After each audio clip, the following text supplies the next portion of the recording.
வணக்கம் பக்தி glitz channel நேர்களே, நான் உங்கள் அன்பான சயின்டிபிக் வேதிக் அஸ்ட்ராலஜர் ஆஸ்ட்ரோ அருஞ்சி பேசுகிறேன். நல்லது நினைப்போம், நல்லதே நடக்கும். இந்த வீடியோவில் நம்ம என்ன பார்க்க போறோம்னா, ரிஷபராசிக்காரர்களுக்கு ஜூன் 2026 எத்தகைய ஒரு மாதமாக, பலாபலன்கள் நிறைந்த ஒரு மாதமாக இருக்க போகுதுங்கிறத சயின்டிபிக் வேதிக் அஸ்ட்ராலஜி முறையில எந்த விதத்தையும் மிகைப்படுத்தாமல் உள்ளது உள்ளவாறு ஒரு ராசிக்கு ஒரு கிரகம் இந்தந்த இடத்துல இருந்து சஞ்சரிக்கும் பொழுது எது மாதிரி ஒரு தாக்கத்தை அந்த ராசிக்காரர்களுக்கு கொடுக்க போகிறது, எது மாதிரியான வாழ்க்கை சம்பவங்கள் உங்களுக்கு அமைச்சு கொடுக்க போகிறது, எது மாதிரி திசையில் நமக்கு வாழ்க்கை, நம்ம பயணங்கள், நம்ம திட்டங்கள், நம்ம செயல்பாடுகள் எல்லாம் மாறப்போகுது அப்படிங்கிறதை துல்லியமாக இந்த வீடியோவில் ரிஷபராசிக்காரர்களுக்கு எத்தகைய ஒரு பலாபலன்கள் ஜூன் 2026 இருக்குதுங்கிறது நம்ம பார்க்க போறோம்.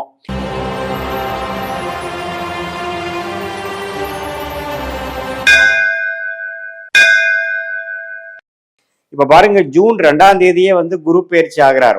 ஒரு வருஷத்துக்கு ஒரு தடவை ஆகிற குரு பயிற்சி கரெக்டா அந்த ஜூன் மாதம் ஆரம்பத்திலேயே, மாதத்தின் ஸ்டார்டிங்லேயே உங்களுக்கு குரு மாறுறார். எங்கிருந்து மாறுறார்?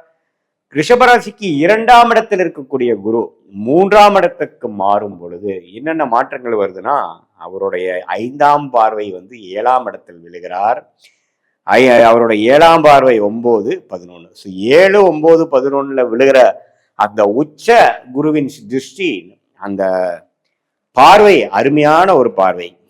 அதே மாதிரி இதுவரை 8ஆம் வீட்டுக்கே குரு கனெக்ட் பண்ணி நிறைய மன உளைச்சல், மன சஞ்சலங்களை கொடுத்து கொண்டிருந்த அந்த குருவின் பார்வை 8ஆம் இடத்துக்கு இருக்கக்கூடிய அமைப்பை இப்போ 3ஆம் இடத்துக்கு வரப்போ லைஃப் இன்னும் கொஞ்சம் ஈஸியா இருக்கும். ஒரு 1 இயரா நம்ம எந்த ஒரு செயல்பாடும் நம்மளால செய்ய முடியல, மாதிரியா ஒரு டிராப்குள்ள மாட்டின மாதிரி நான் ஃபீல் பண்றேன் அப்படிங்க இருக்கக்கூடிய ரிஷபராசிக்காரர்களுக்கு கொஞ்சம் சோஷியல் லைஃப் இம்ப்ரூவ் ஆகிற மாதிரி, ஒரு பெட்டர்மெண்ட்டான ஒரு அமைப்புக்குள்ள போகிற மாதிரி, ஒரு கஸ்டமர்ஸாக இருக்கட்டும், கிளைண்ட்ஸாக இருக்கட்டும், கொலீக்ஸாக இருக்கட்டும், ஃப்ரெண்ட்ஸாக இருக்கட்டும், வெளி உலகத்தில் நம்ம அன்றாட வாழ்க்கையில் மீட் பண்ணுறவங்களோட விஷயத்தில் ஒன்று அதிகமாக நம்ம போக்கு போகிறோம். அதிகமாக நம்ம சோஷியல் லைஃப் இம்ப்ரூவ் ஆக போகுது. நம்மளுடைய ஃபேமிலி ரிலேஷன்ஷிப், ஹஸ்பண்டாக இருந்தால் ஒய்ஃபாக இருந்தால் ஹஸ்பண்ட், மற்ற கோர் ஃபேமிலி ரிலேஷன்ஷிப் எல்லாமே கொஞ்சம் இம்ப்ரூவ் ஆக போகுது. நிறையா பழக்கங்கள், நிறையா அந்த கெட் டுகெதர்கள், நிறையா அந்த சந்தர்ப்பங்கள்லாம் உருவாக போகுது அப்படிங்கிற மாதிரி விஷயத்தை கொடுக்கக்கூடிய ஒரு அற்புதமான ஒரு பயிற்சியாக குரு பயிற்சி இருக்கு. நிறைய பேத்துக்கு பார்த்தீங்கன்னா திருமணமே 2-3 வருஷமா நாங்கள் ட்ரை பண்ணிட்டு இருக்கோம், திருமணம் ஆகவில்லை, தடைகள் கொண்டிருக்கிறது, சுப விஷயங்கள் தடைகளாக இருக்குது அப்படின்னு சொல்லி கொண்டிருக்கிறவங்களுக்கு இது அற்புதமான ஒரு தருணமாக இருந்து குரு பலனை கொடுக்குது. 7ஆம் வீட்டை குரு பார்க்கிறார். பூர்வீகம் விஷயம், அப்பா விஷயங்கள், அப்பாவோட அப்பா, தாத்தா, பாட்டனார் விஷயத்தின் மூலமாக சில பூர்வீகத்துல நாங்க சிலதெல்லாம் எதிர்பார்க்கிறோம், சில ப்ராப்பர்ட்டிஸு, சில சொத்துக்கள், சில நல்லது கெட்டதெல்லாம் நாங்க சாதகமாக எதிர்பார்க்கிறோம் அப்படிங்கிறவங்களுக்கு 9ஆம் இடத்தை குரு பார்க்கறதுனால அது மாதிரியான ஒரு நல்ல விஷயங்கள்லாம் நடக்கக்கூடிய அமைப்புகள் நம்ம பார்க்கலாம். 11ஆம் இடங்கிற லாபஸ்தானத்தாரிய மீனம் அவரோட வீட்டையே குரு பார்க்கறதுனால சில நல்ல லாபங்கள், நல்ல மனசை குதூகலப்படுத்தக்கூடிய, பூர்த்தி செய்யக்கூடிய ஒரு நல்ல விஷயங்கள், சுப விஷயங்களா இருக்கட்டும், குழந்தை பேரு விஷயமா இருக்கட்டும், நடக்காத திருமணம், நம்ம எதிர்பார்க்கக்கூடிய ஒரு தருணங்கள்லாம் நடந்தேறதாக இருக்கட்டும், ரிலேஷன்ஷிப்ல இன்னும் கொஞ்சம் குதூகலம் அதிகமாகிற மாதிரி இருக்கட்டும், எல்லாமே பாசிட்டிவாக பண வரவு, பொருள் வரவு, வண்டி வாகன வரவு, வீடு, லேண்டு, அது மாதிரி விஷயங்கள் வாங்குறது, உறவுகள்ல ஒரு நல்ல ஒரு முன்னேற்றம் அப்படிங்கிற மாதிரி ஒரு அற்புதமான ஒரு நல்ல விஷயத்தை கொடுக்கக்கூடிய குரு பார்வை உண்டு.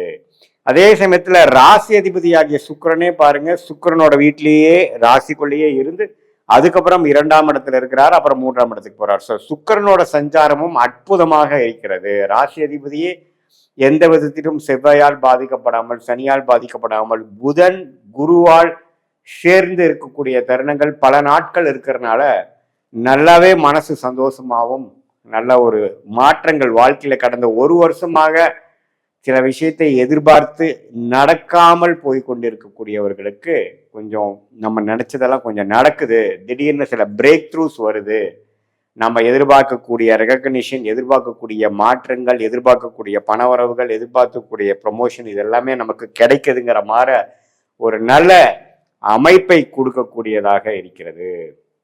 அதே மாதிரி சூரியனோட பெயர்ச்சி, புதனோட பெயர்ச்சி, சுக்கிர பெயர்ச்சி, செவ்வாய் பெயர்ச்சி இது எல்லாமே ஒரு நல்ல ஒரு அமைப்புகளை கொடுக்குதுங்க. லேட்டர் இந்த மந்த் தான் பார்த்தீங்கன்னா செவ்வாய் ராசிக்குள்ளேயே வரும் பொழுது சில கோபதாபங்கள், சில டென்ஷன் அது மாதிரி விஷயங்கள் கொடுக்குமே ஒழிய ஓவராலாக பார்க்கும் பொழுது ரிஷபராசிக்காரர்கள் வியாபாரிகளாக இருந்தாலும் சரி, தொழில் இப்போதான் ஸ்டார்ட் பண்ணக்கூடியது இப்போதான் ஒரு செல்ஃப் எம்ப்ளாய்டாக இருக்கீங்கிற மாதிரி இருந்தாலும் சரி, எம்ப்ளாயீஸாக அதாவது வேலைக்கு போகக்கூடிய உத்தியோகஸ்தர்களாக இருந்தாலும் சரி, மாணவர்களாக இருந்தாலும் சரி, இல்லத்தரசிகளாக இருந்தாலும் சரி, சீனியர் சிட்டிசன்ஸாக இருந்தாலும் ஓரளவுக்கு மனசு சஞ்சலங்கள் குறைந்து ஒரு நல்ல விஷயங்கள் வாழ்க்கையில் நம்ம எதிர்பார்க்கக்கூடிய உறவுகள் விஷயத்துல இருந்தாலும் சரி, பண விஷயத்துல இருந்தாலும் சரி, உடல்நல விஷயங்களாக இருந்தாலும் சரி, ஓரளவுக்கு வாழ்க்கை கொஞ்சம் சுவாரஸ்யமான சில விஷயங்கள் நடக்குது. நம்மளுடைய 6 மாதம் 8 மாதம் ஒரு ஒரு மன இறுக்கத்தை போக்குற மாதிரி சில விஷயங்கள் நடக்கக்கூடிய ஒரு அற்புதமான ஒரு கிரக அமைப்புகள் சனி 11 இருக்க, ராகு 10 இருக்க, 4 கேது இருக்க, இது மாதிரி இந்த புதன் சுக்கிரன் அது மாதிரி கிரகங்கள் நல்ல ஒரு அமைப்புல இருக்கிறதுனால அந்த குரு பயிற்சியும் பார்த்தீங்கன்னா நல்ல தாக்கத்தை கொடுக்கறதுனால சில நல்ல வாழ்க்கை மாற்றங்களை நாம் எதிர்பார்க்கலாம் என்று நம்ம தெரிஞ்சு கொள்ளலாம். ஸோ அதனால ரிஷபராசிக்காரர்களுக்கு இதுதான் ஒரு பொதுவான ஒரு பலனாக வருகிறதை ஒழிய உங்களுடைய ஜென்ம ஜாதகம், பிறந்த தேதி, பிறந்த நேரம், பிறந்த ஊரை வைத்து வரக்கூடிய தசா புக்திகள் வைத்து அந்த தசநாதன் உங்க ஜாதகத்துல எப்படி இருக்கிறார், அந்த புக்திநாதன் உங்க ஜாதகத்தில் எப்படி இருக்கிறார், நீங்க ரோகிணி நட்சத்திரத்துல பிறந்தீங்களா, மிருகசீர நட்சத்திரத்துல பிறந்தீங்களா, கிருத்திகை நட்சத்திரத்துல பிறந்தீங்களா, இப்ப என்ன தசை போயிட்டு இருக்கு, அந்த தசை உங்க லக்னத்துக்கு எத்தகைய தசையாக வருகிறது, என்ன ஆதிபத்தியங்கள் இப்ப நடந்து கொண்டிருக்கிறதுங்கிறதெல்லாம் நம்ம எடுத்து இப்ப நம்ம சொன்ன குரு பயிற்சி, சனி பயிற்சி, இந்த ராகு, இந்த இருக்கக்கூடிய கிரகத்தின் கோச்சார அமைப்பு ஜூன் மாதத்துக்கு எப்படி இருக்குன்னு பார்த்தோம் இல்லைங்களா, அதையும் சேர்த்து வைத்து பார்க்கும் பொழுது சயின்டிபிக் வேதிக் அஸ்ட்ராலஜி முறையில துல்லியமான பலன்கள், அதாவது டிகிரி அடிப்படையில ஒரு கிரகமும் நம்ம ஜாதகத்தில் எப்படி இருக்கு, நம்ம பிறக்கிறப்போ யார் யாரை பார்த்துக்கிறாங்க, ஓவராலா பார்க்காம துல்லியமாக சயின்டிபிக்காக பார்த்து எதையும் மிகைப்படுத்தாமல் மூட நம்பிக்கை அது மாதிரி விஷயத்துக்குள்ள போகாமல் ஒரு கிரகமும் இருக்கும் பொழுது சயின்டிபிக்கா என்ன ரிசல்ட் கொடுக்கும், என்ன மாதிரி பலன்களை கொடுக்கும் அப்படிங்கிறத துல்லியமாக பார்த்து அதற்கேத்த ஷார்ட் டேர்ம் எப்படி இருக்கு, நமக்கு லாங் டேர்ம் எப்படி இருக்கு, எந்த மாதிரி விஷயங்கள் எது மாதிரி நேரத்தில் நடக்கும் பொழுது எது மாதிரி விஷயங்கள் நமக்கு நடக்கும், எந்த கிரகம் நமக்கு ஃபார்ச்சுனேட்டா மிகவும் யோகமாக இருக்கு, அந்த கிரகம் நமக்கு எத்தகைய ஒரு தொழில், எத்தகைய ஒரு துறையில் நமக்கு ஜெயிக்க கொடுப்பார் அப்படிங்கிற விஷயங்களை எல்லாம் நம்ம பார்த்து அதுக்கு தகுந்த மாதிரி முடிவுகளை எடுத்து சயின்டிபிக் வேதிக் அஸ்ட்ராலஜி மூலமாக நல்ல பலன் அனுபவிக்க முடியும் என்று சொல்ல விரும்புகிறேன். மீண்டும் மற்றொரு காணொலியில் சந்திப்போம். நன்றி, வணக்கம்.